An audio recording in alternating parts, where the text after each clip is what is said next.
Welcome back. I think you can see we are buzzing this morning, and with good reason. We are joined by some of our absolute favourites, our Springbok women's sevens.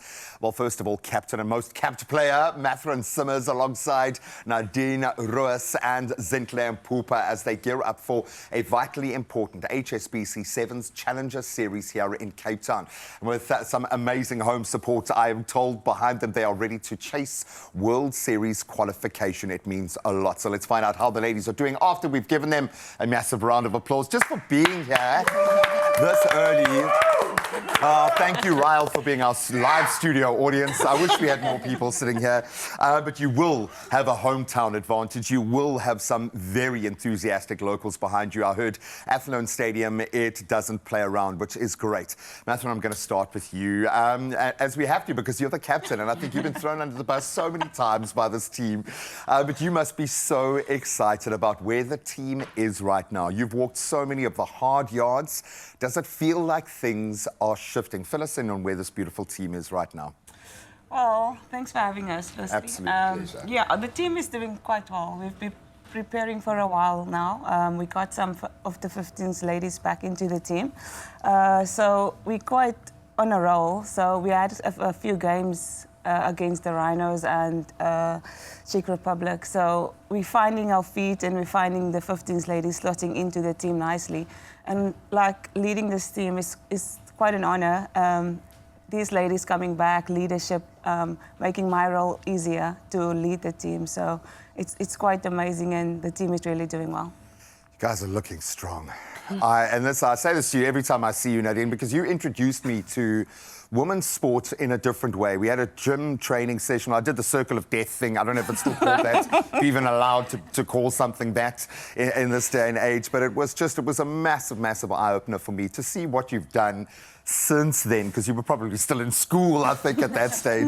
This is now your third Challenger Series. Your expectations must have shifted dramatically now. What's the focus here? Obviously, the wins are what we need, but the team must be working towards a different kind of goal now. Yeah, I think obviously the goal is always, to win. And a Challenger Series comes with a different type of pressure. Yeah. It's not like you're on the World Series, so... And obviously it's also different on the World Series, and each tournament is different. The way you approach it, the way you prepare for it. But I think for us, our focus is on that first game against Hong Kong, China, as we believe, that game sets the standard and the tone for the rest of the tournament. So we believe that our preparation for that first game is really important. So, we can start off well and hopefully carry that whole process, and get the result at the end of the day. Because there must be so much mental momentum needed in these. If you take them a step, maybe they can press the button and you come back even harder. But it's such an unforgiving game. Even in these kind of tournaments, the margins are still so ridiculously small. But now there's the added pressure of the hopes and dreams of the nation on your shoulders. Zintle, do you feel that kind of pressure that we put on you guys?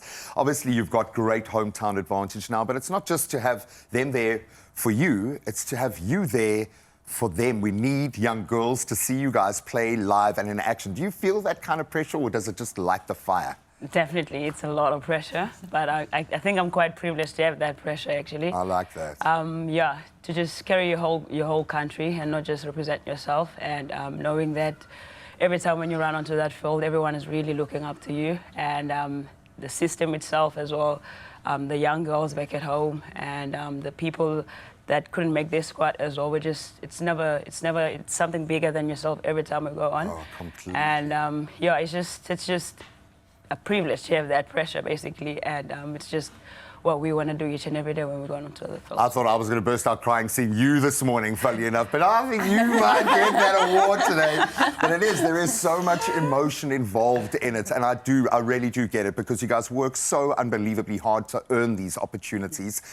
I was going to ask you to do a little fashion show, because we have a piece of fashion. Mathurin, if you can please reveal the beautiful And is it signed? Yes, all the signatures are there already. Just look at that. It looks beautiful, yes, but those signatures are what we are after. If you guys want to just take one step closer to this amazing team, we have an opportunity. The competition is there for you. Now, if you'd like to win a signed Springbok Women's Sevens jersey, this very jersey, you've got to answer this following question. Who is your favorite player in the Women's Springbok Sevens team? Okay, we're not going to read your answers while they're actually here. That would be a little bit rude in case it's just, not any one of these three, but you can post your answers via Expresso social platforms, please. And you have up until the 12 p.m. on the 28th of February, so not a lot of time. We are going to get a lot of entries for this one, so make yours good. And all the best of luck. And don't forget to include that all-important hashtag BokWomen's7s, and you can find the terms and conditions on expressoshow.com. Have you guys decided who's doing fitness this morning for us? Nadine. It's always you. It is always you, and with good reason. We're going to get into a little bit of fitness as well and continue to find out about the journey and massive opportunity of the Challengers series. But so good to have the Sevens ladies in studio. Crack at dawn. They are here, not for me, for you, because the hopes of the nation rest on their shoulders. No, not so much.